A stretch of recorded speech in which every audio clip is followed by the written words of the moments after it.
good morning, New Orleans, and welcome to the Good Morning Show. I am Will Sutton, and I'm back. I was out for a few days, tending to my health. Hit me pretty hard. Hit me pretty darn hard, and to use a cliche, hit me like a ton of bricks. Laid me down, laid me up. God saw to it that I got some rest, and I'm happy to be back. Not 100%. So if you hear a little something in my voice, there's some lingering cough, an occasional wheeze, and but I am up to it, and I thank the Lord for blessing me with another day, and for the opportunity to join you, our WBOK family of listeners, and happy to join you, Mr. Rowe.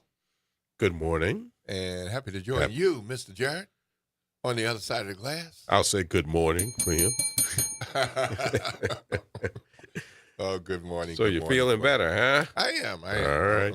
I'm feeling much better, and certainly not 100%, but feeling well enough that I got enough rest, ate enough fluids, my appetite is back, and ready to rock and roll today. Well, that's a good thing. Yeah. So, and beautiful day outside. It looks pretty nice. It's cool, but it looks like it's going to get warm and then a little bit hot. Kind of like it was this weekend. You know? Yeah. You know? So I assume you didn't do any French Quarter Festival. Why would you assume that? How was the French Quarter Festival? You are correct. I did no French Quarter Festival. No, I didn't think it was a good idea. Well, on the downside, I didn't think it was a good idea. And it was a good assumption by me. Yeah, I think it was. I don't think it was a good idea on the downside of this thing to spark it anew or spread whatever is left. So I let the people alone, and but it looked like quite a good time. Wonderful weather for the French Quarter Festival. It was. I went a little while Saturday and a little while Sunday. Mm-hmm. It was very nice. Yeah, it was very nice. It's I think about I mean, I was around for the first ones, which has been over 40 years now. Mm-hmm. Yeah.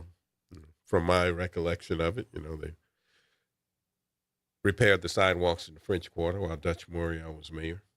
Tore them all up, and you know how that works. Kept people away from the quarter, they think, and just problems and that sort of thing. And so after they got it fixed, Morial said, "Why don't we do something to bring people back to the quarter? Why don't we have a French Quarter Festival?"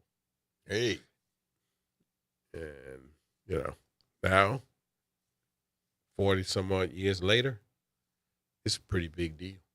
It is a big deal. It's a pretty big deal. And it's a wonderful, wonderful thing. And I was thinking, yesterday, they close off streets and that sort of thing. And, at one time, they didn't do that. So, man, so I was thinking, wow, if they didn't close off these streets, how really congested it would be. Mm-hmm. And, because you can walk in the street, pedestrian mall kind of situations, and it was nice. It was nice, and I think the addition of the new addition there along the river that they just along opened. the park, yeah, Waldenburg. I think that helped. That helped even more so. I thought gave it a really kind of a little spread out, but not too spread out feel. Yeah, I don't know if that makes sense to anyone, but yeah, I think so. I mean, you can spread out and not be too spread out. Yeah. I mean, so spread out and enough that you got some room. Yeah. Not worrying about bumping into people too much. Right. But you have enough space and visibility to see that you're in a crowd of people who are also enjoying the so activity. you feel open. You feel open, and you can just one block just walk right into the quarter. That might not feel as open, but it is the French Quarter Festival, so you probably ought to spend some time in the French Quarter, Mm-hmm. not everything on the riverfront. But yeah, it's always interesting for me to go to the Historic New Orleans Collection. Mm-hmm. Did you do that this weekend? Yeah, I went in. I went in. I like going there, and it's interesting. too. It's interesting for me to go there because, I just look at where my office used to be there. Mm-hmm. Yeah, right. Yeah. It looks a little different. Yeah. Yeah. Looks a little different, from where I spent a lot of hours in there. Yeah. Yep. Yep. Yep. See anybody good? Eat anything good? Oh yeah, I saw a lot of people good, Roderick Paulin and Mark Brooks and Wanda Rousseau and, just a little taste of this, a little taste of that. Like I said, going into places like the Historic New Orleans Collection, and every time you go to the French Quarter, every time I go to the French Quarter, I see an interesting building that I walked past for years and didn't pay attention to until that particular time. It's every time you go there. I mean, I see something different. Something that interests me, and like I said, it's been there all the while, and I just never noticed it. And that happens a lot in the quarter. Oh, I heard Doreen Catchings too. Oh, nice. What? She's always good. I mean, I just had to wonder. I mean, Doreen Catchings is there all the time. Mm-hmm. Every day. Mm-hmm. And, she had a nice crowd around her, Mm-hmm. as she always does. So is she paid like the other musicians who aren't usually playing in the 400 block of Royal Street, or is she just... Good question. Is she just doing what she does every weekend or day or whatever? Yeah. I don't know. Yeah. I don't know. For her sake, I hope she's well paid, and because she certainly enjoys herself and entertains. Well, I will say this. Okay, the other people I saw didn't have tip buckets. Okay. She did. Okay. And those tip buckets were getting a lot of business. Okay. Okay. I know I always contribute to it, but there were a lot of people contributing to the tip buckets in front of her. I don't remember seeing any other tip buckets. So maybe you just go on and do what you do. Right. You're part of the French Quarter now, I guess. Maybe Right. maybe. I don't know. Well, I'm glad she was out there. Yeah. Glad you were out there. Had a Well, good thank time. you. Glad I was. I wish I could have been out there. Yeah. But, I'll get better and better day by day, and plan to be out for Summer Jazz Fest. Yeah. Probably won't be every So day. get well for this weekend. Yeah. And the weekend after. Absolutely. Yep. So, look, we got lots of stuff going on in our city, in our region, in our nation, and in our world. Of course, the most horrific situation out of Shreveport, Louisiana, with mass killing. So this is making national and international news out of Louisiana. We'll be looking into that and more after the break. So we will tune in to see what more we can find out, what we can learn about that, and look at some other things, some other news and information that you want to know and might want to know, should know.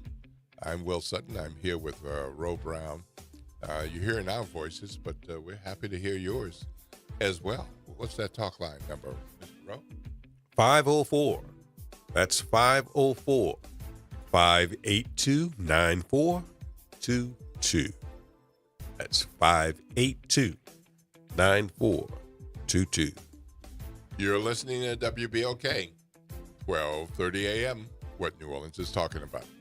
All day long.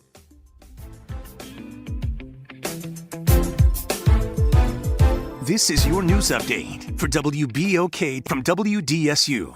For all your news and weather, watch WDSU News, New Orleans' leader in live, local, late-breaking news. Today at noon and 4 p.m. Good morning, everyone. I'm Elizabeth Kubel, and here are today's headlines for you. This morning, shockwaves continue in Shreveport after 8 children are killed in a mass shooting, 7 of them gunned down by their own father. The suspect, 31-year-old Shamar Elkins, was killed by police after they say that he stole a car trying to outrun them. The ages of those children range from 3 to 11 years old, and this morning 2 women are also recovering from that shooting. Back here at home now, the Sewage and Water Board says monitoring and assessments are underway after a sewer force main in the Industrial Canal broke. That break sending waste discharge directly into the canal, causing a potent smell. Officials say exposure to impacted water could be a health risk and are urging you to stay away from that area. The break happened on Friday night when a boat struck the canal's main pipe. Well, it is an exciting day in New Orleans East. The NASA Michoud facility is rolling out a portion of the rocket that will be used for the second crewed Artemis mission. That mission is set for next year, but the work is happening right now in New Orleans. Today, it'll be loaded onto a barge and then head to the Kennedy Space Center in Florida. And that is a look for you at today's headlines. I'm Elizabeth Kubel for WBOK. Have a great Monday, everyone. Norman Robinson is back. Can you hear me now? And he's taking no prisoners. Can you hear me now? Each weekday, Norman Robinson brings you commentary with Off the Top. The incident was shocking, disturbing, disgusting, disappointing, and sad. Each weekday, Off the Top with Norman Robinson is heard exclusively right here. It's Off the Top with Norman Robinson on WBOK 1230 AM. Good morning, wake up. The Good Morning Show. Good morning. On WBOK.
Good morning, good morning, good morning, good morning, New Orleans, and welcome back to the Good Morning Show.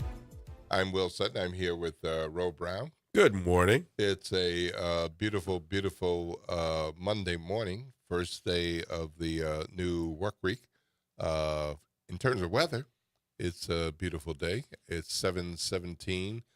Don't forget that it's a school day, so we got our babies and our kiddos on the way to school from one place and another, going to different places to get their education. Let's make sure that they get there safely. One way they get there safely is that those of you all who are guardians, caretakers, parents, grandparents, TDs, getting them ready for school, do what you need to do to get them off and on their way. And make sure that if you are driving, make sure that you are staying out of the way of the kids and staying out of the way of the crazy drivers, because I know that's not you. And I want you to make sure that you take your time. School zone speed limits are 20 miles per hour, and those are in effect until 9 a.m. Thank you, and shout out to the assistant principals on transportation duty and the bus drivers who are out there making sure that the kiddos get to school. So we are thankful that we are blessed with this day, and we are sad to report that there are multiple deaths in Shreveport yesterday from a family. And the unfortunate thing is that you don't want to see any one person injured or killed, died, shot. And you certainly don't want to see any one baby or child injured, shot, killed. And here we have 8 in a mass shooting in Shreveport. So the city of Shreveport and that area, Shreveport, Bossier City, is mourning the deaths of 8 children this morning, ages 3 to 11. A mass shooting that happened yesterday in the Cedar Grove neighborhood on Sunday morning. And what police are saying was a situation involving domestic violence. The Shreveport police responded to 4 connected crime scenes, 2 on West 79th Street and 1 on Harrison Street in Shreveport and another in Bossier City.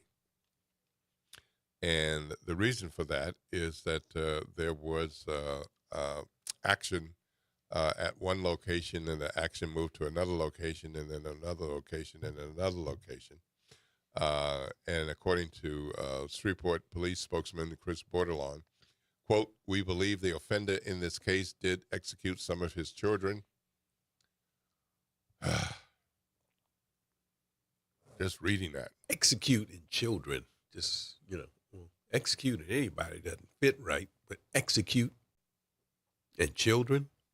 Right. The 2 words just don't seem to be, man. Well, the shooter, the alleged shooter, Shamar Elkins, was shot and killed by a Shreveport police officer after carjacking a vehicle near the intersection of West 70th and Linwood Avenue in Shreveport, and ran into Bossier City. So that was about 9 blocks south of the reported carjacking, just east of Linwood in the 300 block of West 79th. And police were called there and discovered a large crime scene with 8 deceased juveniles. Officers responded to the call, finding a total of 10 victims, 2 women, including the mother of most of the kids. And the mother survived, was taken to the hospital. One of the women, apparently shot in the head, was known to be in critical condition. So we are grieving about that. We don't know what has transpired with that. We're going to look at that some more and figure out what we're able to find out, hopefully through additional reports as we move through the morning. And we have some other things that we'll be looking at as well. I don't know. I don't see how someone could, I don't know. I mean, forget your own children, that it's, your own children. I mean, how do you execute a child? I mean, what, that's just baffling to me. I mean, how do you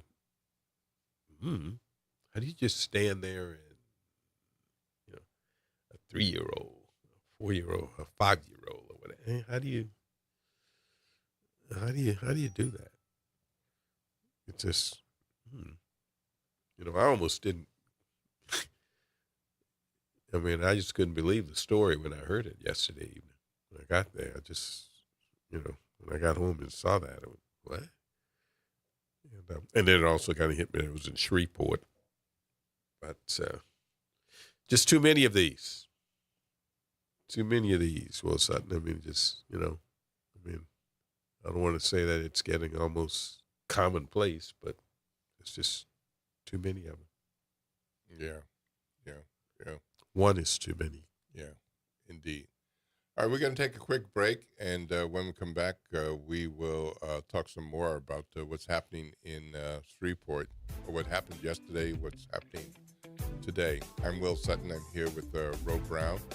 The talk line number is what? 504-582-9422.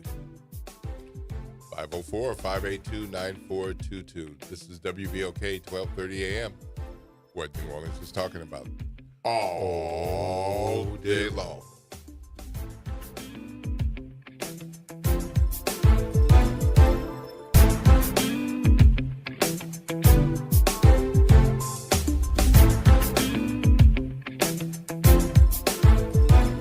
This is your news update for WBOK from WDSU. For all your news and weather, watch WDSU News, New Orleans' leader in live, local, late-breaking news. Today at noon and 4 p.m.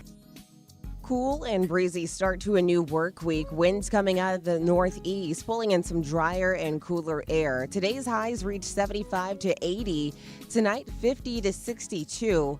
Back to average Tuesday with highs 79 to 82 and gradually warming to more 80s throughout the week with increasing rain chances, especially by the time we get to the weekend. From the WDSU First Warning Weather Center, I'm Raven Richard. This is Monica Pierre along with Sally Ann Roberts Daybone, co-host of Your Power is On. Tune in Sunday mornings from 7 to 8 a.m. for music that feeds the spirit. Get your Sunday on. Right here on WBOK 1230 AM and WBOK1230.com, the station you listen to all day long.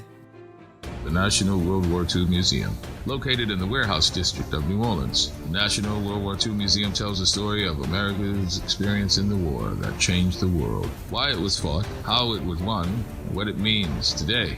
Visit them online at www.nationalww2museum.org for time tickets and safety information.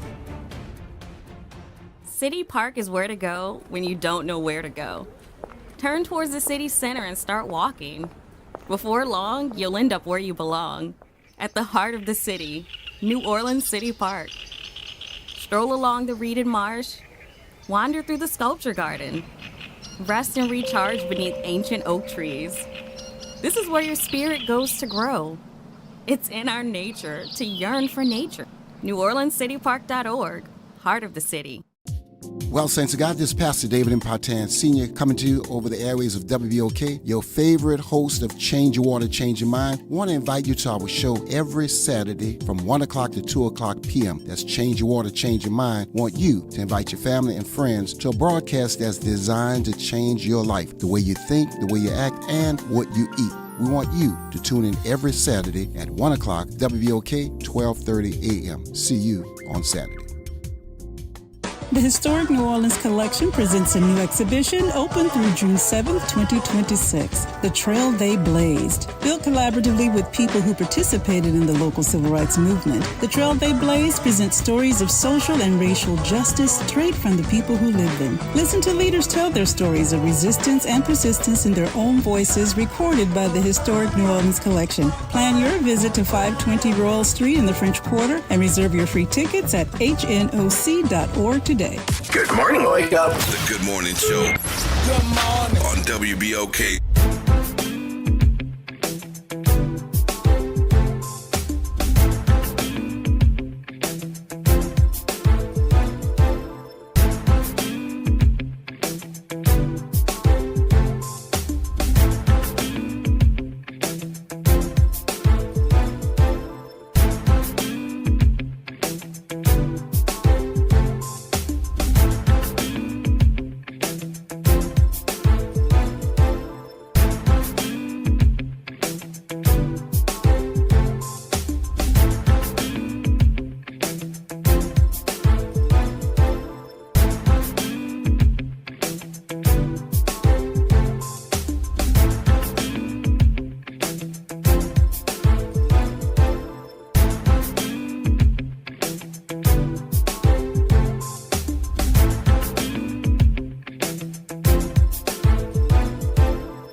attended. Brenda Teal continues our coverage tonight and is live for us in the Cedar Grove neighborhood. Brenda, what can you tell us? We're going to do a prayer vigil at 6:30 tomorrow. Alan Jackson walking up right now. Come on, Councilman. Come on, Councilman. What's sorry. the latest you're going to say? We're doing a prayer vigil tomorrow at 6:30, and then Chipotle on Mansfield Road. He's been feeding the community all day, and he's going to feed the community again tomorrow at 8 o'clock after the prayer vigil. All right. Councilman Alan Jackson, thank you so much for being here. You can tell the community is still grieving. I noticed some folks picking up the Chipotle as well. Yes. I also talked to the lady who was doing a lot of this. She says that she actively worked to get one of the persons who was killed hired. Yes, absolutely. It's just been a tough day. It's the worst probably in Shreveport history, definitely the worst in my 43 years of being alive. And so it's going to be a while for this community to get back on its feet. But I do want to thank Chipotle on Mansfield Road just for doing everything he can just to try to feed the community. Thank you so much, Thank Councilman, you. for popping over. Thank you. All right, again, tonight, support for the community coming in at every level from local to state. This is getting international attention. And I did talk to a couple of folks today. I spoke with a neighbor who said that she saw the children playing in the yard just yesterday. And another neighbor right behind me here, their children played together. The kids come and play at my house. They went to St. Gabriel for Easter Sunday with my kids. And they play all the time. They're good kids. Eliza Deming lives near the corner of Linwood and 79. But it was nothing to, my daughter even went to the park with them. She said she heard the gunshots Sunday morning.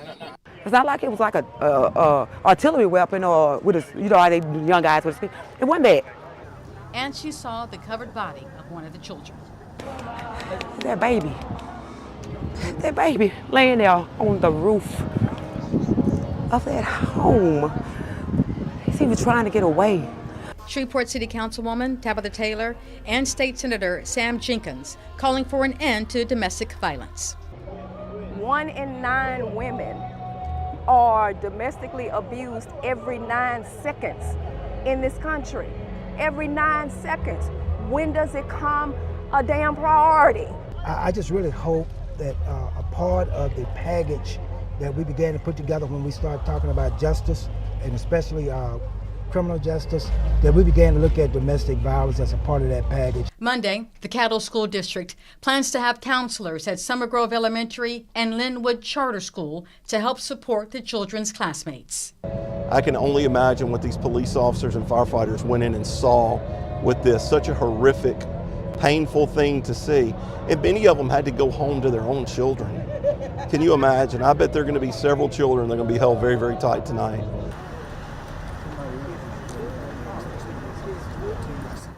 A community, a city heartbroken behind this very tragic loss. Back to you, Madison. Thank you so very much, Brenda, for your report. Again, Brenda has been working all day to bring us the latest information. Well, the shooting happened in Shreveport City Councilman Alan Jackson's district. You saw him pop up on screen alongside Brenda before she told us that story. The entire council releasing statements, but Jackson saying in part, today is one of the saddest days in the history of Shreveport. Well, welcome back to the Good Morning Show. That was a news report out of Shreveport KTBS.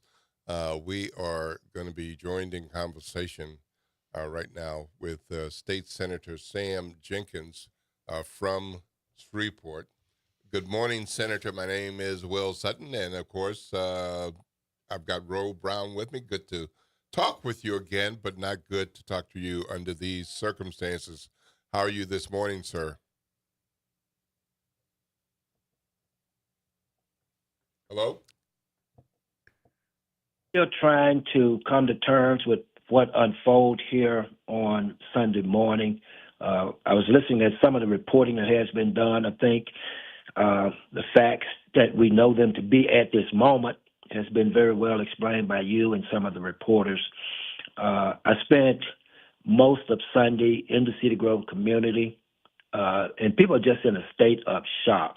It just seems to be a state of disbelief that something so tragic and so sudden and so unannounced has occurred there, right in their neighborhood. So we're trying to assess what assistance may be needed to the community, condolences to the family, what assistance may be needed in the days that lie ahead for the family. So we kind of in that state of being at this particular point in time. So for those not familiar with Shreveport and Cedar Grove, where is Cedar Grove in the city of Shreveport? What type of community is Cedar Grove? And give us some sense of the proximity of where these different parts of these series of events took place. So Cedar Grove is a predominantly black neighborhood in South Shreveport. It's a neighborhood mostly made up of residents and a few businesses that surrounds the bordering area. This incident happened on a street called 79th Street, a few blocks off of Linwood Avenue, which would be the main street in that goes through that neighborhood. From what we understand, the incident began there on 79th Street. That's where the children were shot and killed. And I believe maybe one adult also at that location. Then around the corner, maybe a few streets over, there's a street called Harrison Street. I understand that maybe one adult was confronted and shot there. A car was taken from a person. Thank God that individual was not injured, but I understand the car was taken at gunpoint. And a chase out of Shreveport over to a neighboring city called Bossier took place. And the reports that I received is that when the perpetrator was confronted, he opened fire on the police officers, and an exchange of gunfire took place there, and the perpetrator was killed. Overall, it was just a very tragic situation that played out here on Sunday, and a loss of life that none of us, especially with these children, can imagine. We're just having a hard time coming to terms with it. And this community and this city is still in a state of shock behind these events.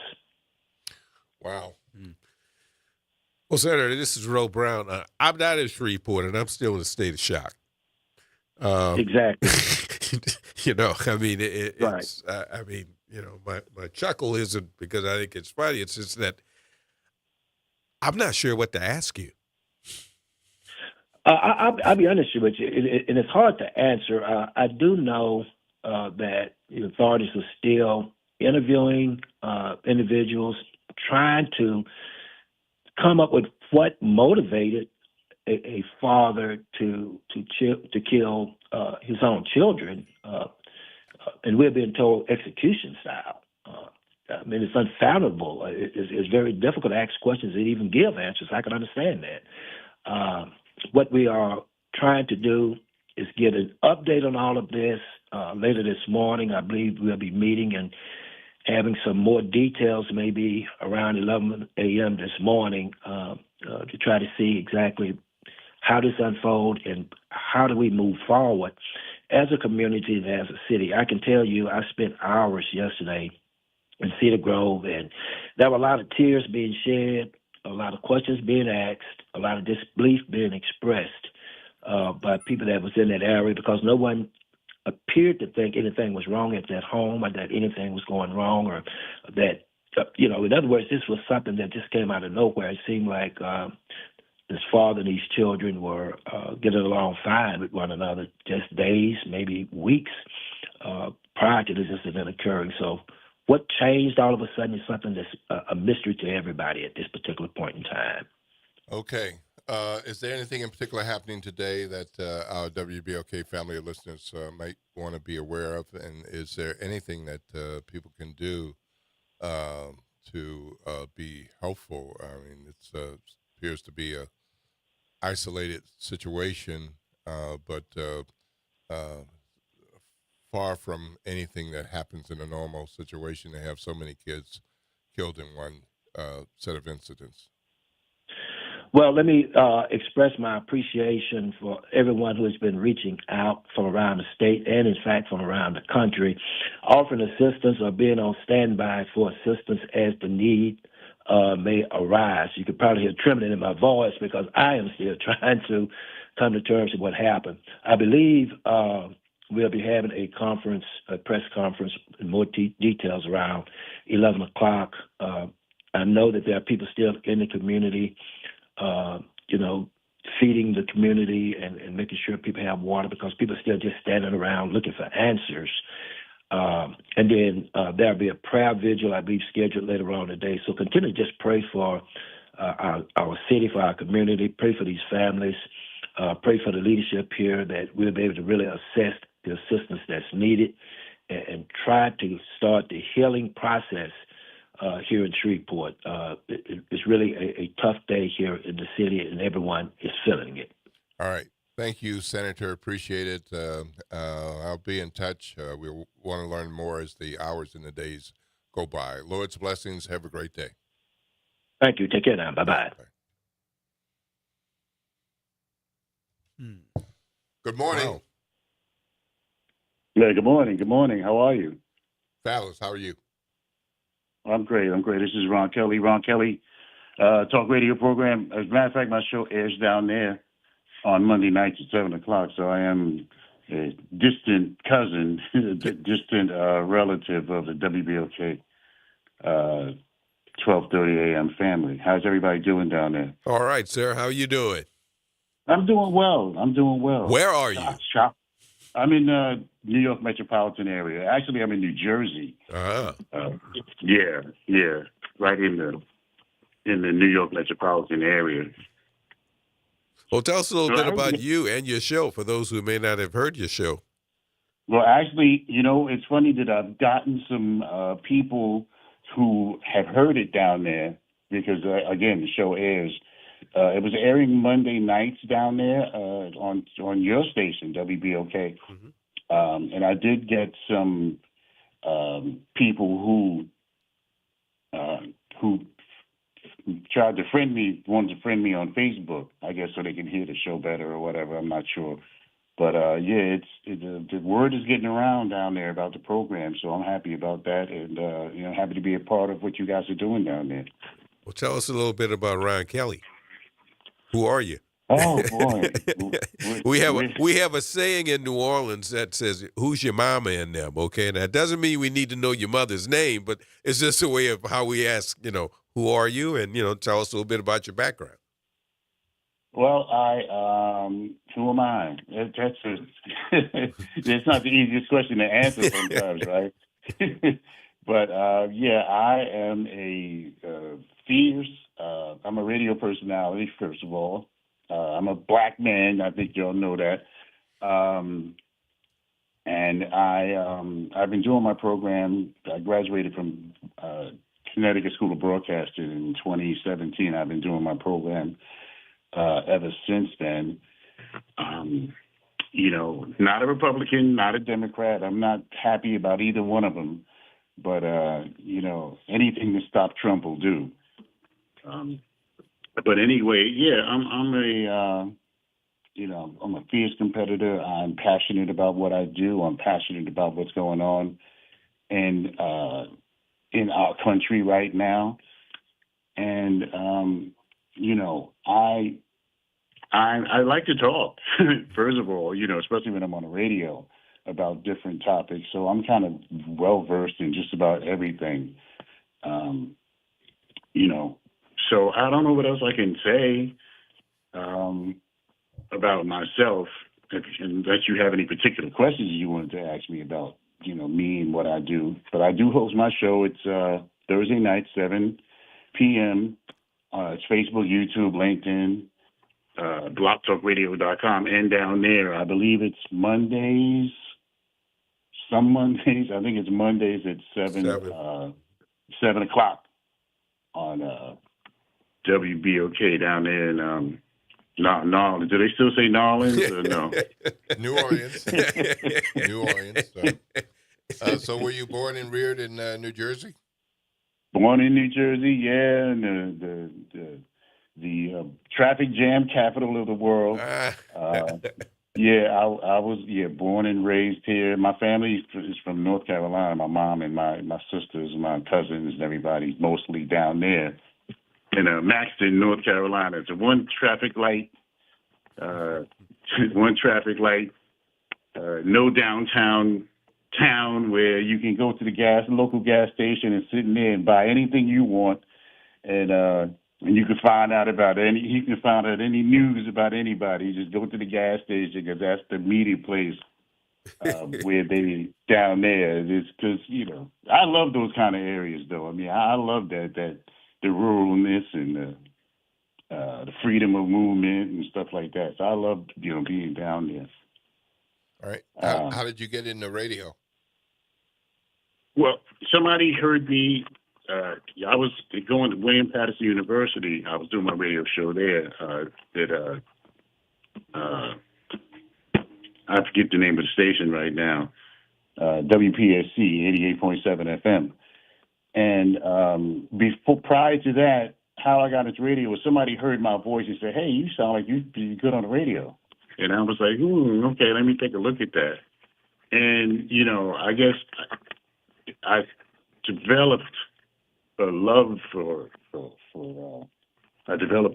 radio, for being able to talk and give my opinion, and nobody can interrupt me because I'm on the radio and I can get off anything that I wanted to get off. But I'm really passionate about it. I love being on the radio. It's a passion. It's a real passion of mine. I'm passionate about it. It's not just a job, and I don't just want to hear myself talk. It's a real passion. I love doing it, talking to people, getting their opinions on stuff. And, to me, it's a great thing. So how would you describe your journey from your first radio opportunity to now? What's changed about Ron Kelly and radio? I guess I would tell everybody, if anybody asked me, is it a good thing to go into, I probably would say no. But find something else to do, because you gotta have a thick skin. And I get, in entertainment, you gotta have a thick skin. You know what I'm saying? You're gonna hear no a lot. I from the interning, I've worked at WWRL, the birthplace of Frankie Crocker. And I've interned at a lot of different stations. I've traveled a lot. I went to I don't know if you guys ever heard of the convention down in Miami, the Urban Radio Convention. I was there twice. Mm-hmm. And I met Steve Harvey and Doug Banks before he passed away. Peace be upon the brother. I love Doug Banks. Frankie Crocker's mom was there because Frankie had already went on to the great radio station in the sky. So I didn't have a chance to meet him, but it's been a long journey. It's been a long journey, ups, downs, sometimes no movement at all. Like I said, I would tell anybody I guess to be in radio, you have to have a passion for it. It can't be just a job. It's got to be something that you want to do. And it's been a journey. It's been a journey. Some highs, some lows, some yeses, some nos. But I stay with it because it's something that I really feel that one day I could really get things going.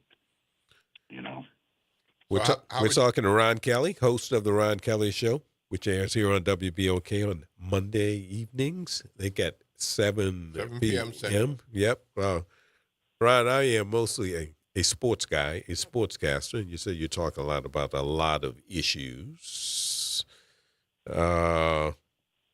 What's your big issue right now in sports? Or do you have a favorite team? Do you have a favorite team you hate? Do you have a favorite team? Whatever. You talk a lot about sports on your show at all? Yeah, well, it ain't the Pelicans and it ain't the Saints. That's okay. What do you talk about? Well, I don't really talk a lot about sports on my radio show, because my radio show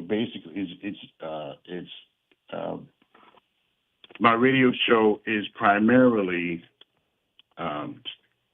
politics,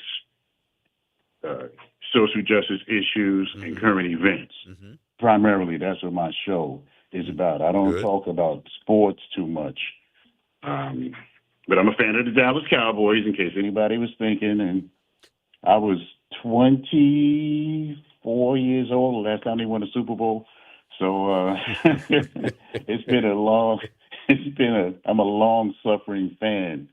But I don't talk a lot about sports on my radio program. It's politics, social justice, and current events, because a lot of us, I talk to a lot of people via, social media, and people try to get at me on my radio show. And so many of us have just given up on politics,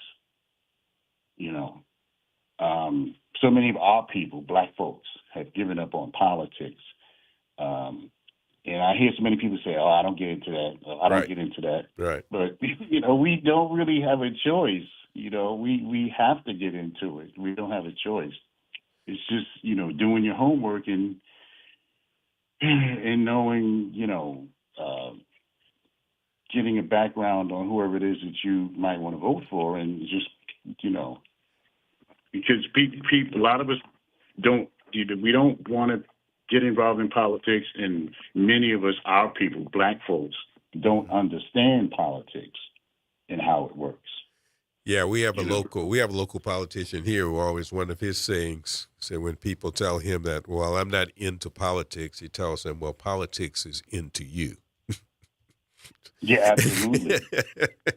Absolutely. Because yeah. Go ahead, Will. Politics are into you. You may not be into it, but politics are into you, so you need to be into it. Absolutely. Absolutely. Because, when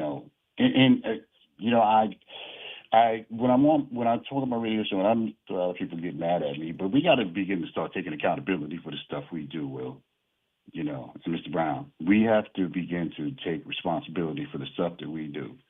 Because I bring up certain topics on my radio show, and people say, well, white people do it. So? Yeah, so? I mean, because, for example, Will, people, when you, like white people, for example, not to step on the white folks who might be listening to the program, but, for example, white folks, like with the worst, like black folks were never really known for mass murders, for example.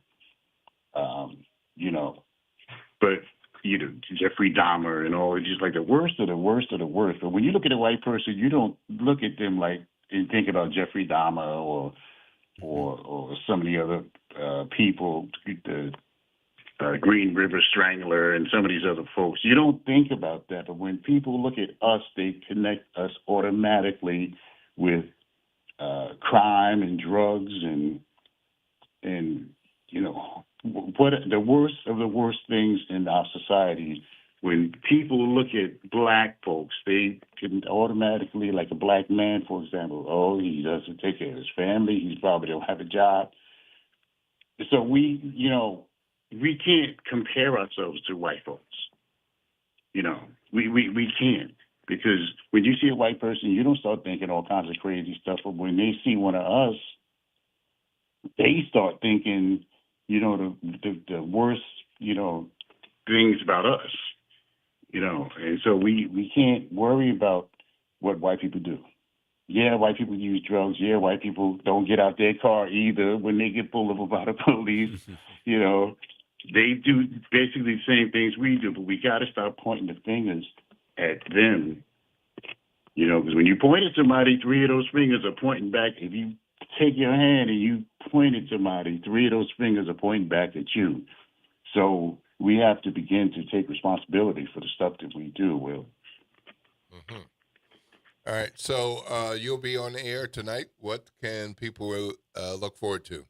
I think so. It's up to Jared and the boys down there because it's not live, unfortunately. I mean, we'll get there, but it's not live.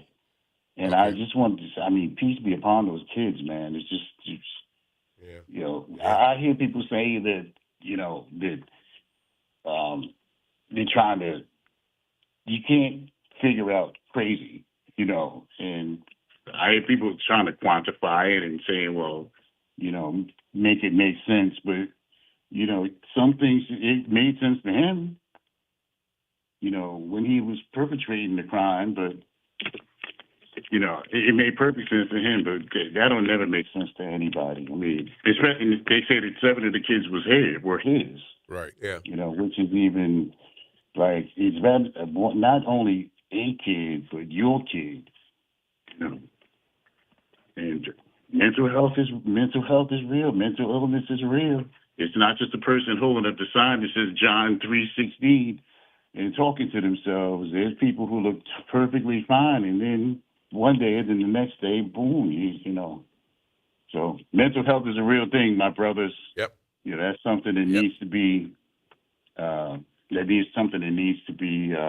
addressed. So somebody call you and say, "Hey, I'm feeling this or that." Take a few minutes and talk to them, because you never know where that person is in their life, as they say. So, but Thursday night, 7:00. I forgot to say that congratulations to New Orleans. New Orleans was voted the 4th best place to eat in the whole United States of America. Well, people here in New Orleans would ask, who's 1, 2, and 3? Chicago, New York, and Los Angeles, actually. So that's a pretty good. I mean, I gotta, it's been my I don't want to say bucket list because I don't think I'm ever going to die, but I do want to get down there. February is my birthday month anyway, so I was looking forward to getting down there for Mardi Gras. Mm-hmm. Yeah. Okay. So maybe not. Well, I think maybe next year, 27. I'll take that trip and come down there and eat some of that good food that y'all got down there that I hear so much about. Yeah, it's pretty good. Yeah, we're pretty good. It's different from other places. Have you been here before, Ron? No. But I suspect that I'll be, maybe in association with some of the things you have going on down there. I suspect that I'll be coming down there in relation to the radio and some other things as well. So I'm looking forward to it. I'm looking forward to going to the French Quarter. And, because I remember years ago watching the Katrina. I was like, oh, my goodness. It was just wow. Wow. And for the city to have come back from that is amazing. It really is.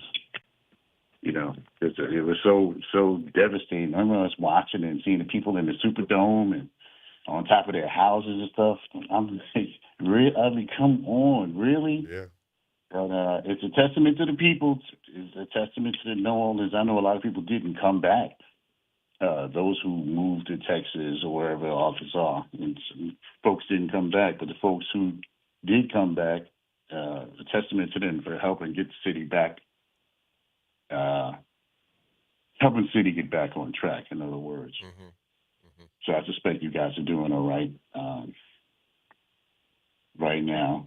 Because it was it wasn't only Katrina, then you had Nagin and the nonsense that went on with him. So it was like a double blow, but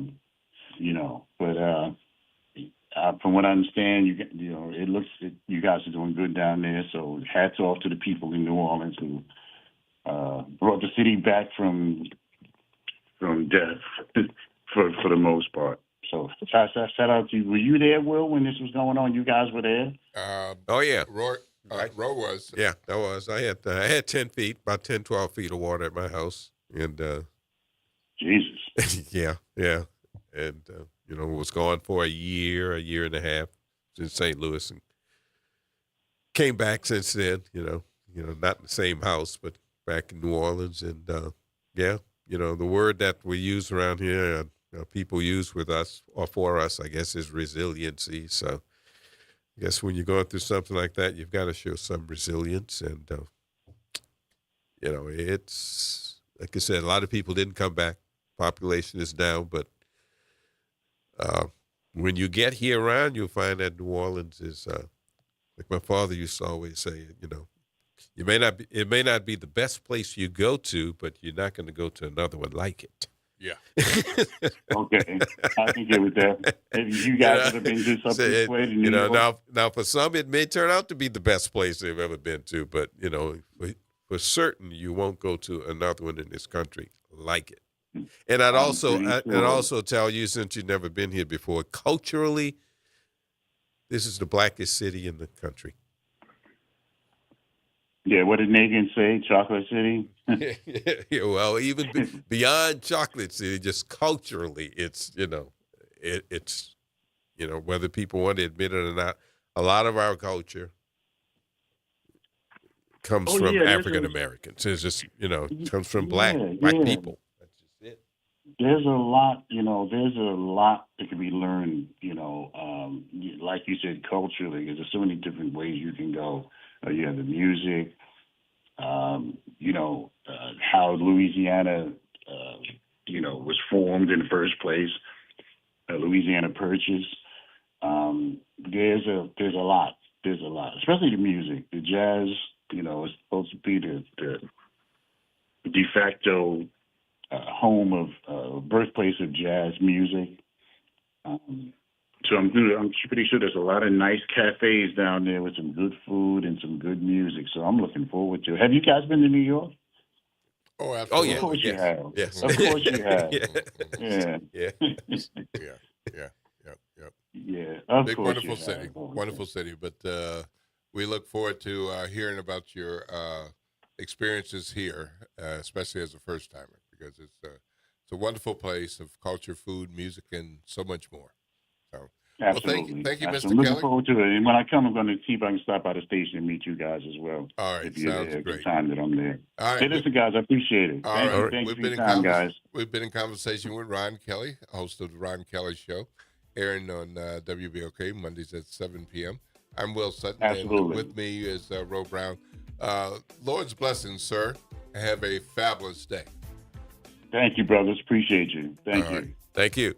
All right, you're listening to WBOK. What's that talk line number, Roll? 504-582-9422. It's Monday morning, 8:03. Give us a call. All righty. This is WBOK 1230 a.m. what New Orleans is talking about all day long.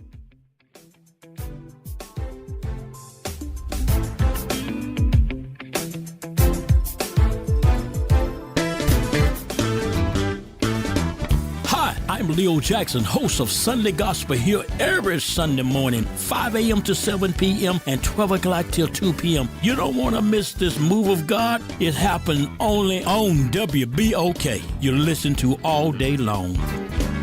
LifeCare provides valuable whole life insurance to cover final expenses such as medical bills, burial costs, and unpaid debt. A final expense insurance policy is fast, easy, affordable life insurance that's available to anyone between the ages of 50 and 80. No medical exams, no lengthy questionnaires, and no waiting period. The application process is quick and easy. You can even apply without having to undergo a medical examination. Just answer a few questions and we'll do the rest. With the average funeral cost skyrocketing to $11,000 and Social Security only paying $255, you need simple, affordable peace of mind for you and your whole family. Don't leave behind unpaid expenses that, if left unattended, will burden your family tremendously. Benefits include a guaranteed premium that will never increase, a guaranteed cash value, and a guaranteed death benefit that can never decrease. To find out how you can get final expense insurance with a guaranteed lifetime rate lock, call LifeCare at 800-571-9955. That's 800-571-9955. 800-571-9955. Greetings and salutations. I am Edward B. Coulon Smith, chairman of the board of the New Orleans Regional Black Chamber of Commerce. We'd like to invite you to tune in every Wednesday at 12 noon on WBOK to listen in on Black to Business and be a part of the movement that's going on. Thank you. WBOK New Orleans, home of the Good Morning Show, 7 to 9 a.m. weekdays. I'm Bree Wood with BIN News Now. A progressive Democrat will succeed New Jersey Governor Mikey Sherrill in Congress. NBC News projects Analilia Mejia has won a special House election. In November, when I jumped into this race, the odds were stacked against us. But we did the impossible and we won. The former Bernie Sanders aide will serve through January. Boston Mayor Michelle Wu has appointed the city's first black fire commissioner. Rodney Marshall, a 35-year veteran of the department, will take over later this month following the retirement of Commissioner Paul Berg. And singer David is in police custody in connection with the death of a teenage girl. Authorities say Celeste Rivas Hernandez was found dead in the trunk of a Tesla last September, registered to the artist, who is currently being held without bail. The LAPD says they were investigating a trip he took to the Santa Barbara area after her death. Get BIN News Now on demand 24/7 on the iHeartRadio app. Good morning, wake up. The Good Morning Show. Good morning. On WBOK.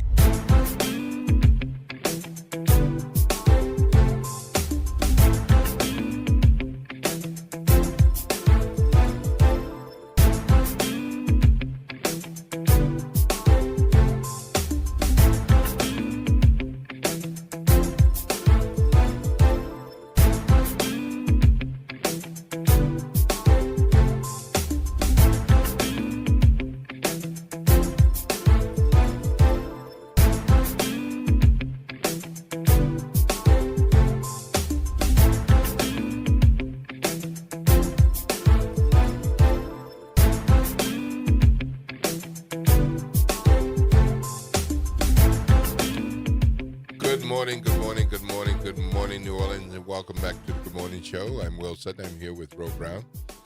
Jared's on the other side of the glass. So we had a conversation with Ron Kelly, host of the Ron Kelly Show, just a few minutes ago. Mm-hmm. And before that, we were talking to State Senator Sam Jenkins about the horrific multiple child homicide out of Shreveport. So disturbing. It's really disturbing. Anytime a parent kills a child, it's just so hard for me to imagine. I cannot imagine. I can't either. Wanting. That's why I told Senator Jenkins, I'm not sure what to ask you, what to talk to you about this, what to say about it. I don't know. Yeah. Well, a domestic dispute. Children shot at Sunday at about 6 a.m., 300 block of West 79th Street. Perpetrator, Shamar Elkins. And they have confirmed that Elkins was the father of 7 of the 8 children who were shot in the home. And 8 was shot on the roof, attempting to escape. Who? How many? An 8th. Oh, 7 and of 8. the 7 of the children were shot in the home. Right. And an 8th was shot on the roof after attempting to escape through a window. Yeah. Wow. 5 girls, 3 boys, 7 siblings, 1 cousin. They were identified by their mothers. And the kids' names: Jayla Elkins, 3, Sheila Elkins, 5, Killa Pugh, 6, Layla Pugh, 7, Markaden Pugh, 10, Soraya Snow, 11, Kendarian Snow, 6, and Braylon Snow, 5.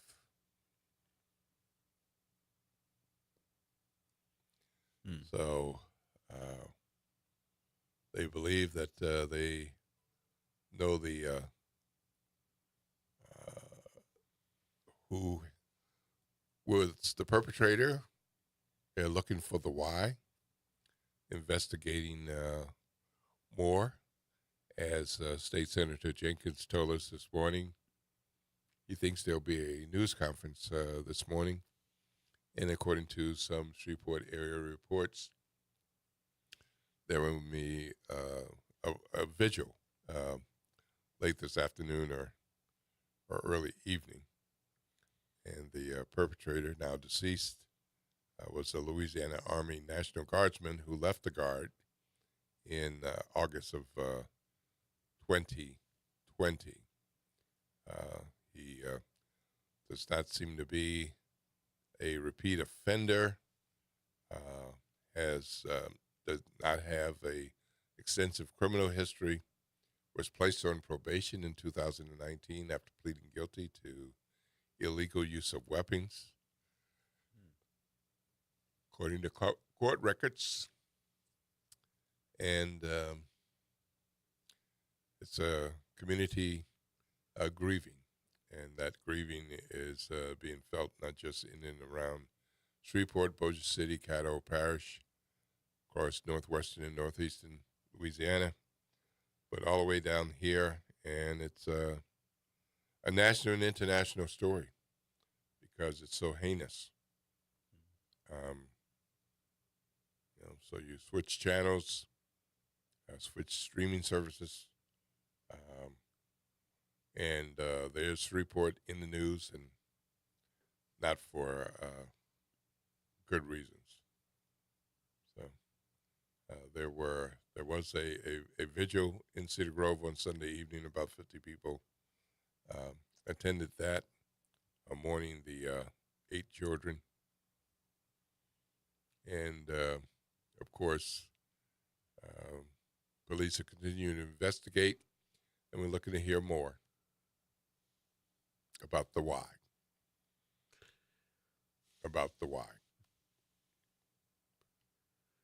And it's the kind of thing where you may never find out why. Indeed. Really find out why, unfortunately. Yeah. 504-582-9422. 504-582-9422. All right. Well, in other news, we'll be talking about some other news, but we're going to take a break right now. There is some other news, but that Shreveport thing, man, what a cloud it puts over so much of our day. When we come back, we'll talk to you a bit about the Leah Chase School. And we'll talk some more about some other things that are going on in and around New Orleans. Things that you want to know, should know. This is Will Sutton. I'm with Ro Brown. And this is WBOK, 12:30 a.m. What New Orleans is talking about all day long.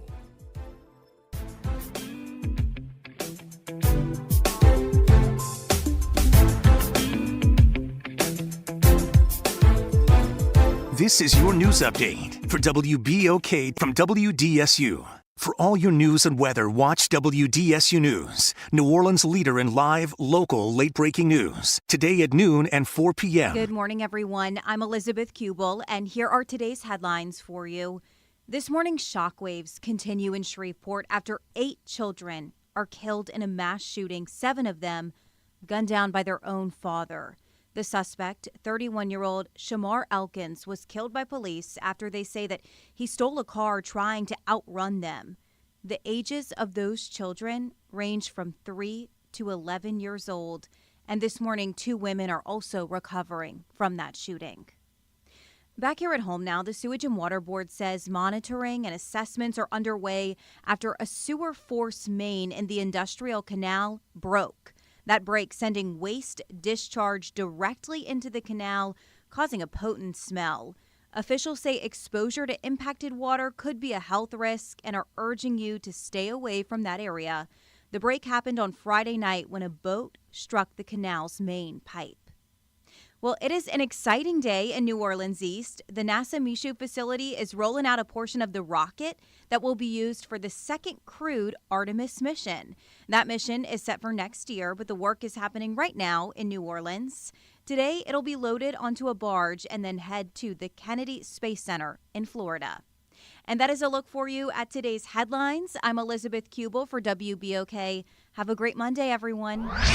Hey, this is Steve Poston. Be sure to listen to WBOK 12:30 a.m. every Saturday morning at 10 a.m. and Sunday evening at 5 p.m., bringing you the best Southern Soul barroom music with the Southern Soul Weekend Party Mix, hosted by me, of course. I'll be playing your favorite Southern Soul music by artists from all over the South, right here on WBOK 12:30 a.m. or online at WBOK1230.com. The station you listen to longer. Listen to longer. Listen to longer. Good morning, wake up. The Good Morning Show. Good morning. On WBOK.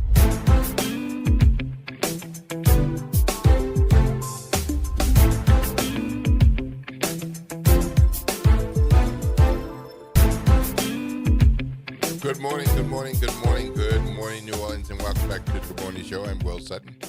I am here with Ro Brown. And of course, we've got Jared on the other side of the glass, holding things down. Told you before the break we'd give you an update on the Leah Chase School. According to Marie Fazio at the Times-Picayune, the Leah Chase School has added more students. So that's the good news part.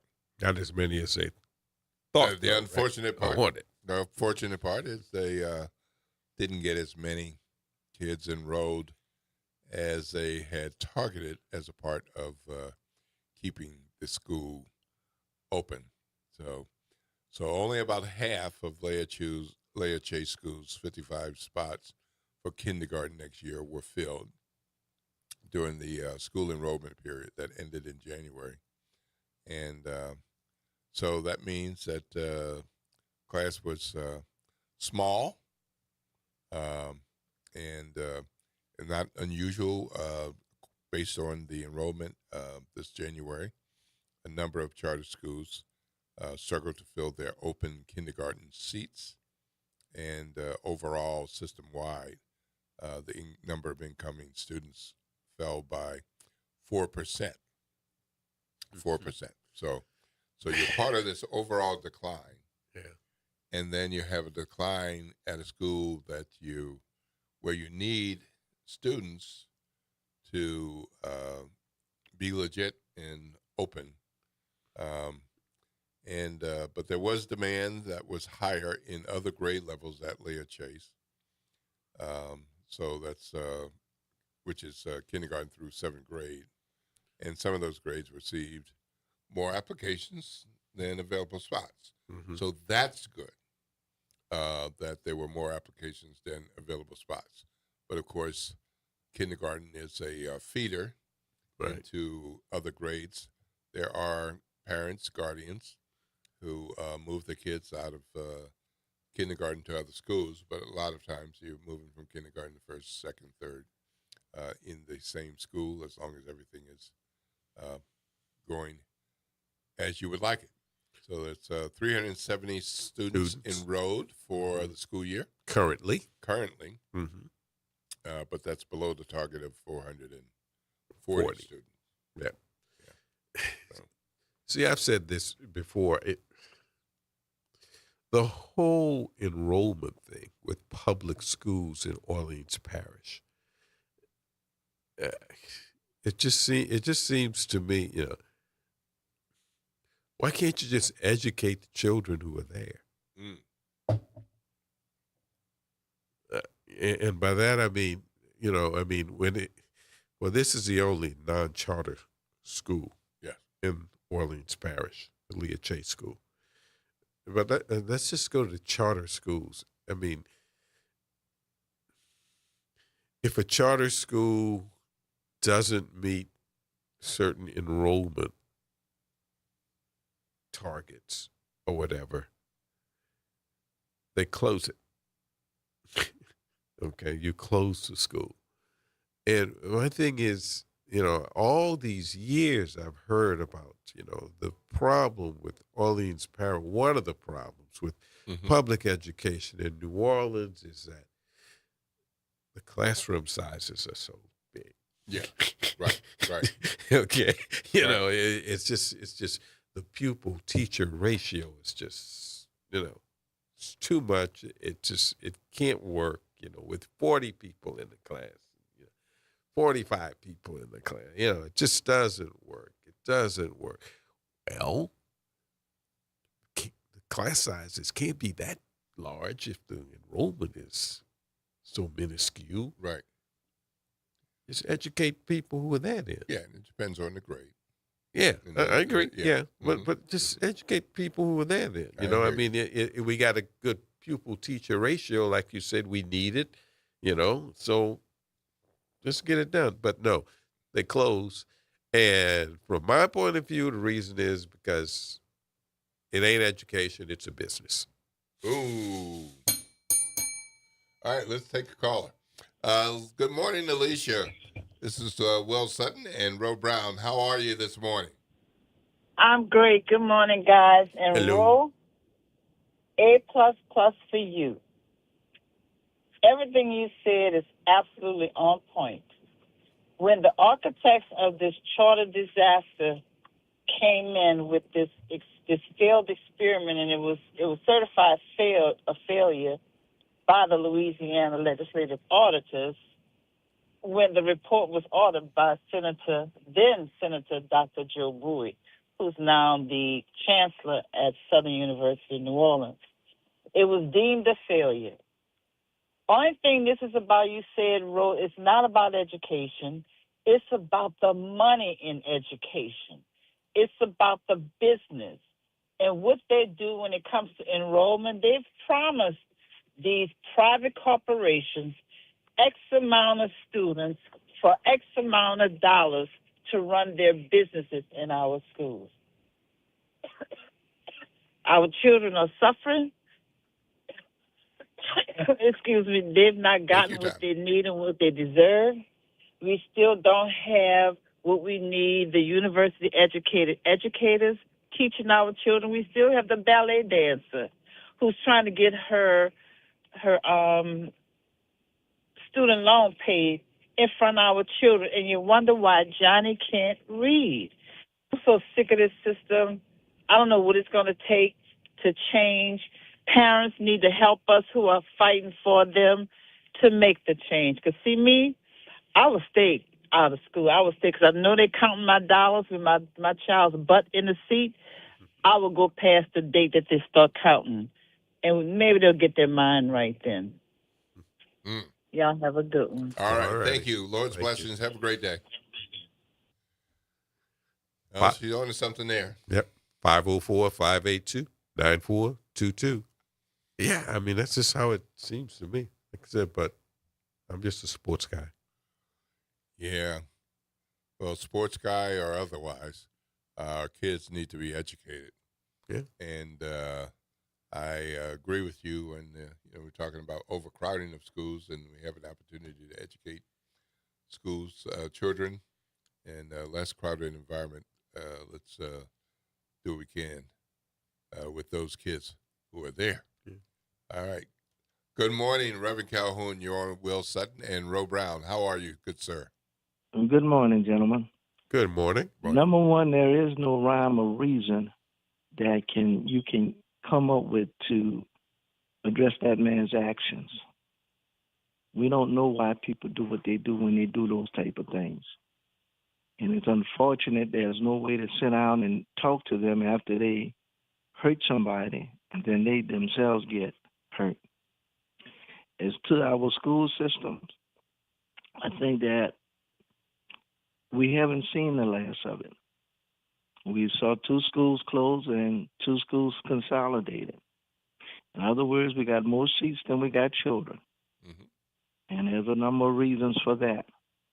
But the reality is going to come to our communities as they're doing high schools now. What's going to happen when they start closing elementary schools in our communities? Again, Roy, you're right on it. It's about money. You don't care. I ain't going to say they don't care, but there is a problem with trying to understand how we educate our children to even want to live here after they are educated. So I'm still waiting on you to sign my petition, okay, bro? All right. Now, look, I don't want you to be mad because we put you out of call, all right? All right, I understand that you talking? You traded the green and orange, for that blue and gold or whatever that color was over there by Kennedy. But, all right. I'll talk to you gentlemen later. All right. Carver Rams. Lord's blessings. Have a great day. Reverend Calhoun. Yeah. Oh, boy. 504-582-9422. Yeah. Shreveport thing kind of puts a damper on a lot of stuff. It does, indeed. Yeah, but, it does. yeah. Yeah. In some other news, there was a man shot to death in Metairie on Friday night. Some of you all may have been aware of this. Some of you may not. This was Shaquille LeMay, 23, of New Orleans, was booked in Jefferson Parish Correctional Center on a count of second-degree murder. So the Jefferson Parish deputies responded to a call in the 2300 block of Severn Avenue and found a man suffering from at least one gunshot wound to the chest, and he was pronounced dead on the scene. So they found LeMay in a vehicle in the building's parking lot, took him into custody. the identity of the victim has been withheld at this point until relatives are notified. So that's been something that Jefferson Parish has been investigating through the weekend, per Chad Caller and NOLA.com. There also was another incident, man arrested in connection with the death of a neighbor, in connection with a fight.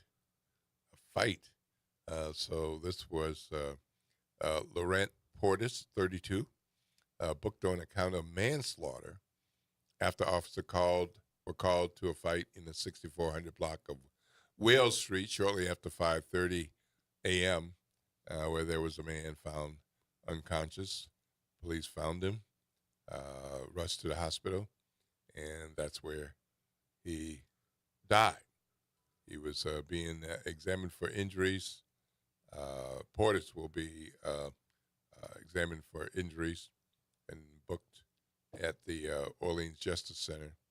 The coroner does not give the exact cause of death and has not identified the victim, pending notification of the family. So that's another where somebody might be wondering where someone is, and unfortunately, that person may be in the custody of the coroner's office. There also was a man allegedly shot by a 13-year-old in front of a Louisiana school, died from his wounds.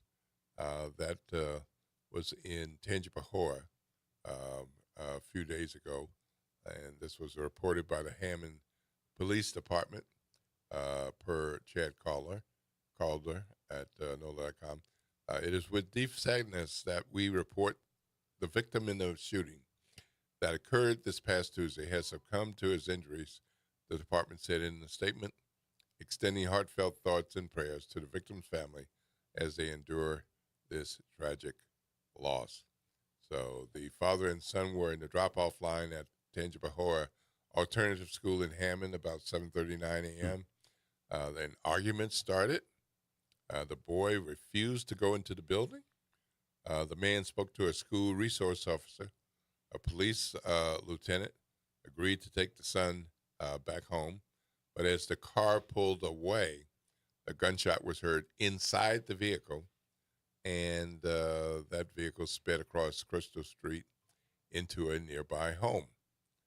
Police say the boy approached the school with a handgun, but was disarmed by school resource officer. Another younger boy was in the back seat of the car at the time of the shooting, but was unharmed. So this same boy was previously held on charges of attempted second-degree murder, among others. And Hammond Police said those charges are expected to be upgraded to second-degree murder as well. So sounds like somebody doesn't want to go to school and angry about it, and willing to take weapons to deal with that matter. And kill your father. Yeah. In the process. Man. In the process. So how your gas prices doing, man? Well, I heard them.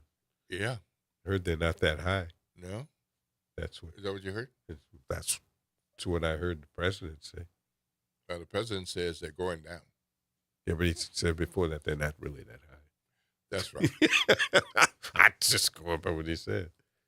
Yeah. Well, he's. But I told you my quote, my all-time quote. Yeah. Maybe the all-time quote from anybody was the vice president. The Pope needs to be careful when he's speaking on issues of theology. Oh my! That's you know the Pope needs to be careful when speaking on issues of theology.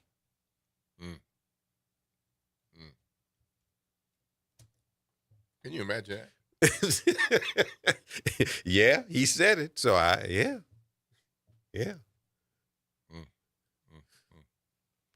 So yep. Well, just my quote of the week, maybe of the year. Yeah. Well, the Trump administration is having some disagreements about gas prices. because the energy secretary said that gas prices might not drop to $3 a gallon on average until sometime next year. Mm-hmm. And the president said that's totally wrong. Yeah. Totally wrong. It's inaccurate. Yeah. The gas prices are not that high, and they'll be below $3 in no time. Yeah. Of course, that's not what people see at the pump. Nope. Nope. And so he's saying, don't believe your lying eyes. Yep. Don't believe it. Don't believe it. As he always says, basically. Yeah. And as a lot of people always seem to follow suit.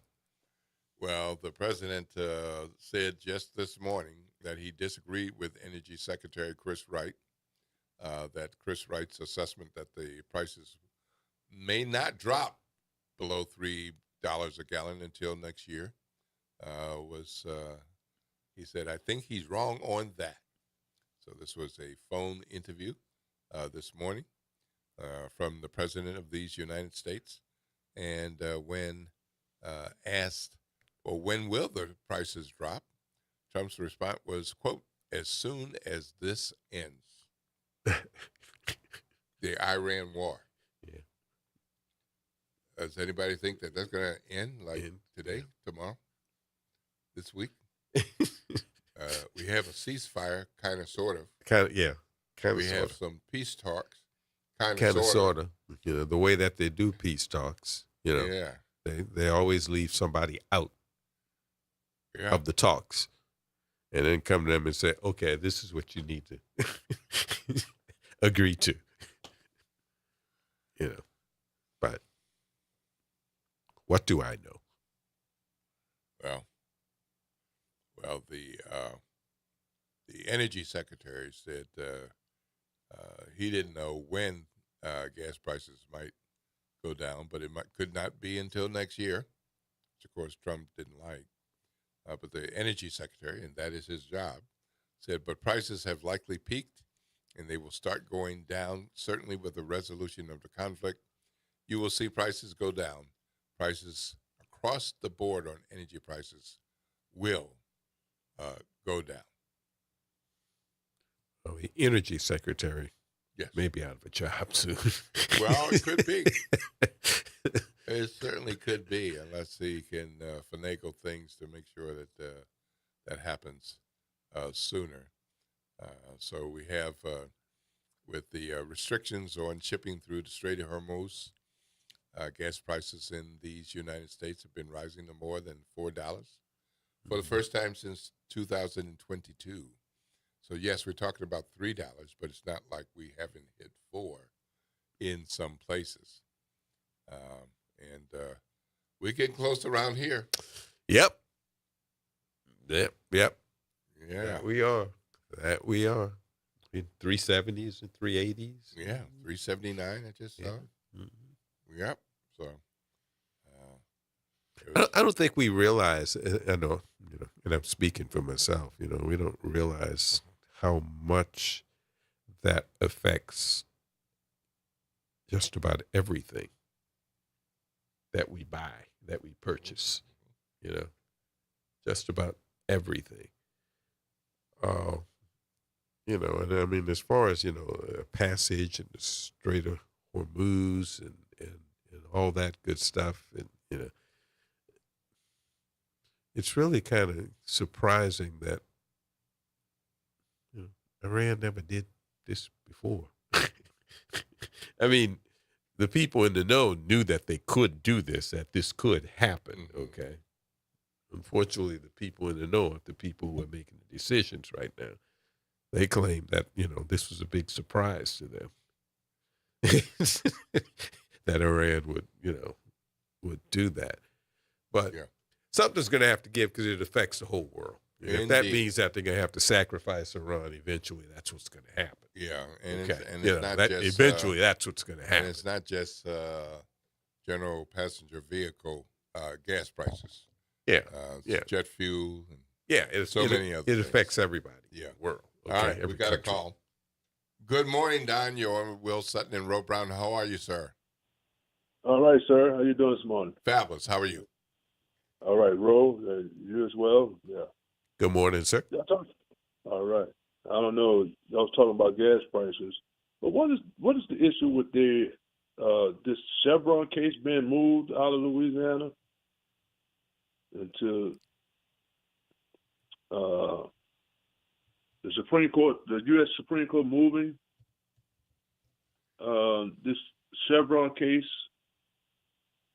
unanimously that the Louisiana coastal damage lawsuit against Chevron must be moved from state court to federal court.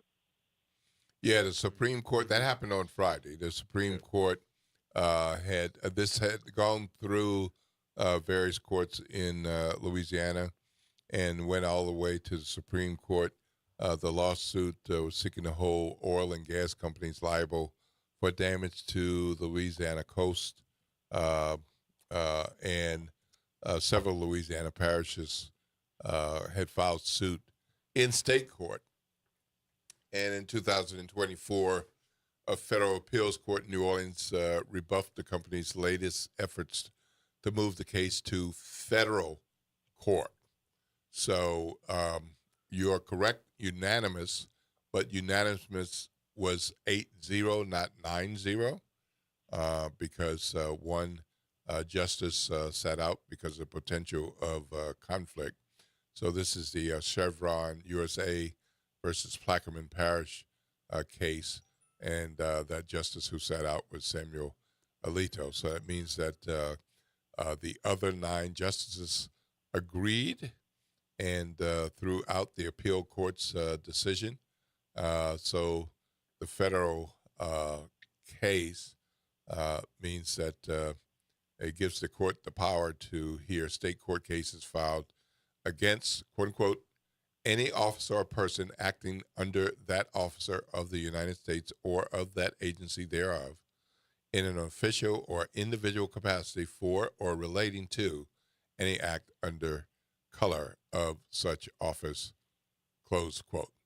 So this is a big deal, and not the way that some people thought this might go, but this is the ruling from the Supreme Court, and we'll see where this goes from here. Well, I know that they're talking about the state senator wanted to reduce the number of judges in all these parishes, right? Yeah, that's a separate that issue has from nothing the to do with Chevron. this. No. Yeah. Yeah, the state court, the state judges. If you're dealing with state, then you're dealing with parishes. I mean, what I'm saying is, whenever you talk about oil companies, and you talk about things of energy, oil and gas, this is my opinion, of course. When you talk about oil and gas, and you're in a state like Louisiana, which these big oil companies come in and destroy, we know they destroyed the wetlands and the natural barriers, but Louisiana should get more. And I remember when she was senator, U.S. Senator Mary Landrieu was always fighting for coastal states to receive more of the royalties. They received at the time, I don't know, less royalties than inland states. So in other words, when you talk about oil and gas and the price of gas and things of that nature with energy, the Gulf states should be benefiting more because they have, especially a state like Louisiana, because Florida does not allow offshore drilling. And they do not. They say they'll lose more by allowing offshore drilling, even though they have reserves, because it would harm their coastal and their beach properties. But Louisiana is probably the only state in the Gulf, of Texas, if you will, that allows offshore drilling, and you don't receive more than your fair share of the royalties because you have to protect your wetlands and all of the other damage that these oil companies do to going offshore. So I don't understand when people say, well, gas prices, it's like, okay, a gallon of gas or a gallon of milk, which one is more? Which one costs more? Gas, I guess, right? Gas, I guess. Mm. It depends. Depends? It How so? depends on the dairy industry. If you got mad cow disease or some of that stuff that would affect the production of milk, then the price of milk will shoot up to $6-7 a gallon itself. So what I'm saying is, the economies are not these ironclad entities. They are very fragile. If a hurricane comes through Louisiana, it will affect oil production, so gas will go up. So it's not just an issue of the Strait of Hormuz. The United States is producing more oil and more gas than any other. It's running a surplus, but it's affected by global markets. So now, Louisiana, when the Strait of Hormuz goes up, then the state revenue coffers are going to be filled because the West Texas Intermediate, if you will be higher, will reap a higher cost because you're shipping on a global market. So the state should be receiving more revenue, not less. And the people of Louisiana should be benefiting from that oil revenue, not less. Yeah. Well, with what you originally called about the Chevron case, all this from me, because I'm simple-minded, but all this is all about is that you not being able to sue the big oil companies. And if you can't sue the big oil companies, then you can't sue, the chemical people either. Okay? For damages. That's all. Because federal courts are, they're more lenient with the oil companies and the power companies and all that good stuff. When they're being sued for damages. They're more lenient. They don't care about that stuff as much as state courts do. And that's why it's important to move it out of the state. What I'm saying is, I'm not disagreeing with you. We talking about two different things, okay? I'm just saying that's the big deal with the Chevron thing. What I'm saying is, they are not able to go off the coast of Florida to drill for oil in the Gulf of Mexico. Okay. Yeah. Louisiana accommodates these oil companies and to drill for the oil. But the damage that these oil companies are doing to the coast is not a part of the deal. They have to restore those things. And I'm telling you that moving this Chevron situation, may lessen being able to file for any kind of damages. That's all I'm saying. We're not disagreeing. Right. We're talking about two different things. That's all I'm saying. All I'm saying is, if you look like the BP oil catastrophe, how has that panned out? Do y'all have better roads, better lighting, better street markings?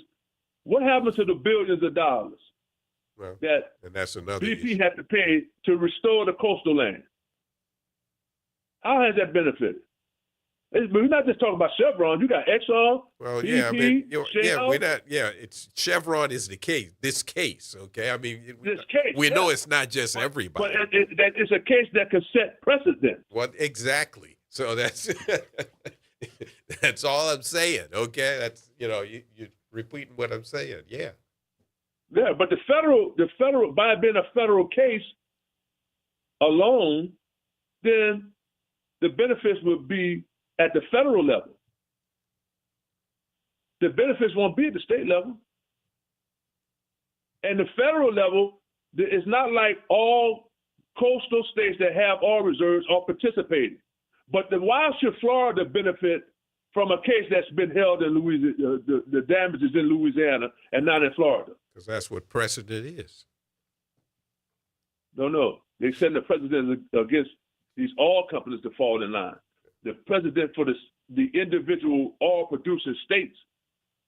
For the same reason that a case in Kansas, Brown versus the Board of Education, affected all the other states. That's what precedent is. But you have to realize the case of Brown versus Board of Education wasn't one case. It was 5 cases. And all combined. That's fine, but it's precedent. Okay. But the first case of segregation was filed in South Carolina. Oh, that's fine, but it's precedent. Kansas. The decision, yeah, but it was a more of a class action deal. Yeah. All right, Dan. Thank you. Yeah. Okay. All right. Well, thanks for calling. All right. Lord's blessings. Have a great day. All right. We're going to take a short break. And when we come back, we're going to check in on Shreveport and see what other news is happening out of Northwest Louisiana. I'm Will Sutton. I'm here with Ro Brown. And on the other side of the glass is Jared. And we'd like to hear from you if you want to share something with us. What's that talk line number? 504-582-9422. You're listening to WBOK, 1230 a.m., what New Orleans is talking about all day long.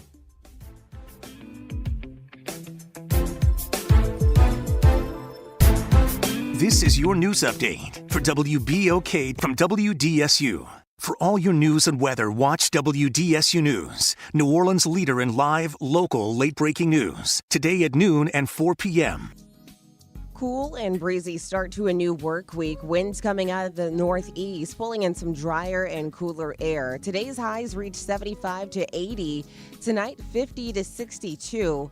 Back to average Tuesday with highs 79 to 82 and gradually warming to more 80s throughout the week with increasing rain chances, especially by the time we get to the weekend. From the WDSU First Warning Weather Center, I'm Raven Richard. Attention, WBOK listeners. Are you a fan of the station and want to show your support and style? Well, we've got some exciting news for you. Introducing the official WBOK merchandise, the perfect way to wear your love for the station. Whether you're a longtime listener or a new fan, we've got something for everyone. Head to WBOK1230.com now and grab your WBOK gear before it's gone. When you buy WBOK merch, you're not just getting quality items, you're supporting the station you love. This is The Law in Your Legacy. I'm attorney Pete Hamilton. I'm attorney Ryan Hamilton. When it comes to family planning, should you go with a will or a trust? A will is like leaving instructions to the court. It tells them who gets what, but your family still has to go through a succession, which can be costly and time-consuming. A trust, on the other hand, avoids court altogether. So when the time comes, everything transfers smoothly to your loved ones. It's a little more work up front, but way less hassle and expense later. Plan smart, save time, and take care of your family. This is not legal advice. That's just a tip brought to you by Liberty Bank and Trust. For more information, go to libertybank.net or contact us at 504-915-5016. The National World War II Museum, located in the Warehouse District of New Orleans. The National World War II Museum tells the story of America's experience in the war that changed the world, why it was fought, how it was won, and what it means today. Visit them online at www.nationalww2museum.org for time tickets and safety information. City Park is where to go when you don't know where to go. Turn towards the city center and start walking. Before long, you'll end up where you belong, at the heart of the city, New Orleans City Park. Stroll along the reeded marsh, wander through the sculpture garden, rest and recharge beneath ancient oak trees. This is where your spirit goes to grow. It's in our nature to yearn for nature. NewOrleansCityPark.org, heart of the city.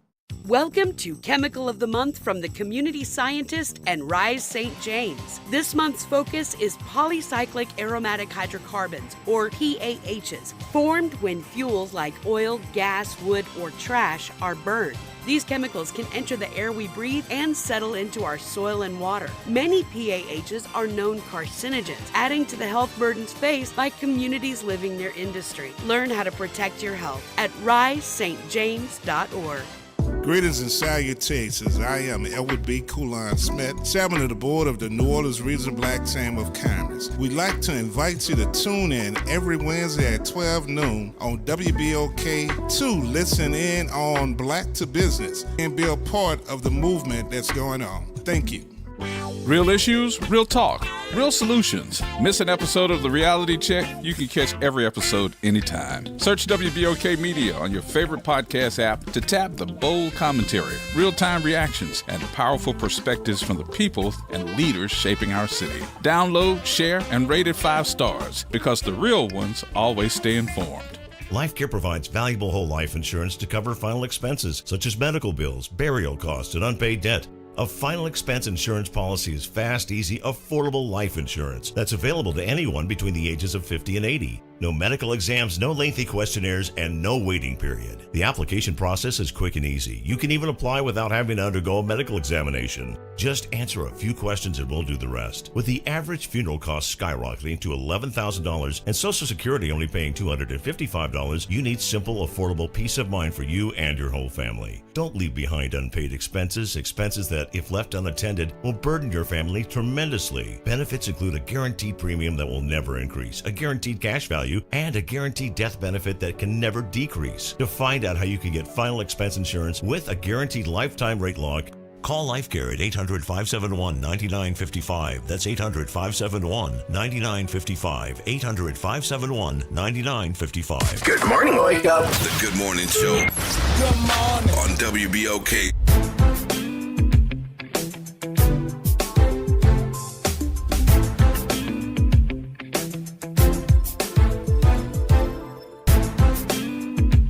Good morning, New Orleans, and welcome back to the Good Morning Show. I'm Will Sutton. I'm here with Ro Brown.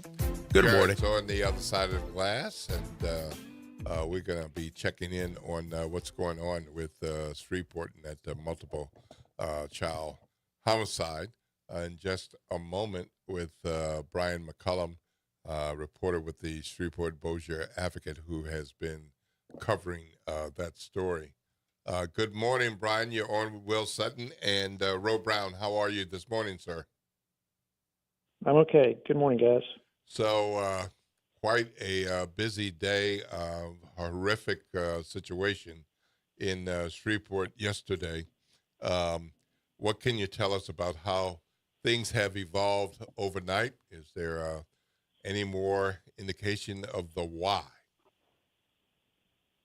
Actually, that I was just the Shreveport police spokesperson was talking about.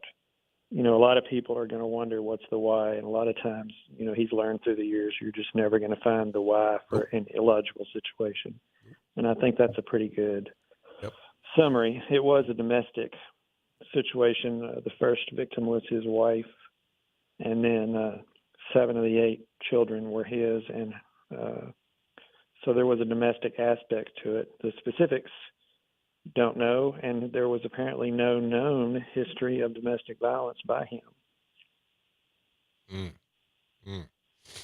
So do we know anything more about the relationship?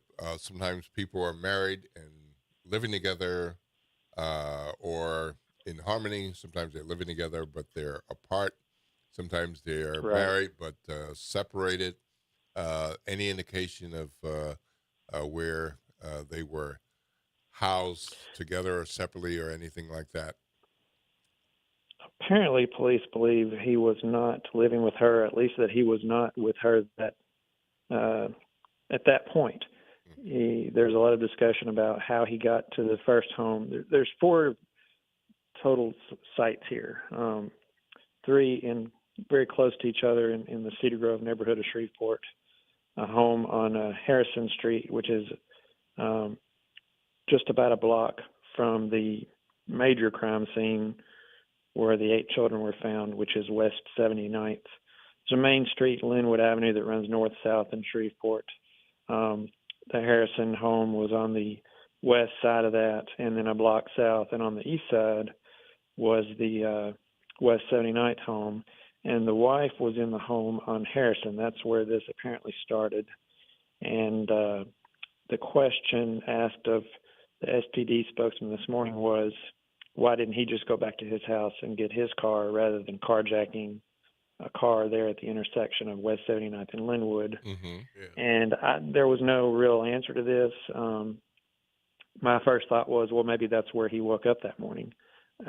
He didn't drive there. So a lot of this, as the SPD spokesperson said, is still being worked on, and he hopes that within a day or so they'll have a lot of the answers to these questions. But as he pointed out this morning, you know, a homicide investigation in itself is very complicated, but in this situation, you realistically have 8 homicide investigations being done at the same time, and each one has to be handled completely. So I can't imagine the task, you know, that the Shreveport Police Department faces in this, and they just don't have a lot of those answers yet.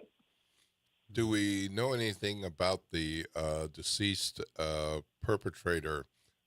Anything about his background, livelihood, education, anything like that? He apparently had a history in the National Guard. He did not have, as they said, any domestic violence. He did have one previous arrest that was not domestic violence related. Other than that, we're working on a story more about him right now, but we don't have a lot yet. Okay. All right. And any idea whether, I mean, with the ages 3 to 11, a number of those kids would be enrolled in schools. Any idea whether they were enrolled at the same or a couple of different schools, those who are There are older? 3 schools involved, 2 different elementary schools and a middle school. So as you said, the younger ones, obviously elementary school, and then I think 2 that were over the age of 8, if I don't have it in front of me right now, would have been involved in the middle school. The middle school's right up the road, on Line Avenue, 7 or 8 blocks, I would say. Wow. The elementary school is a fair amount to the west of there, but I heard the superintendent of schools this morning talking about it, and he said they're going to try to provide as normal a day for the kids at those schools as possible, while also they're in the middle of testing right now, and they're going to kind of put that off, I believe. But for the most part, try to provide a normal day for those kids to feel safe. And I can't imagine what the teachers, you know, it's April now. Yeah. So the teachers have been with these kids for months now. Yeah. Well, Brian, thank you for calling in and giving us an update. Thank you for joining the WBLK family of listeners on the Good Morning Show. We're going to get out of here and make way for the front porch. Lord's blessings, sir, and we'll be following your coverage. Have a great day. All right, folks, that's going to do it for us. I'm Will Sutton and Ro Brown. And Lord willing, I'll be back here on tomorrow. This is WBLK, 12:30 a.m., what New Orleans is talking about all day long.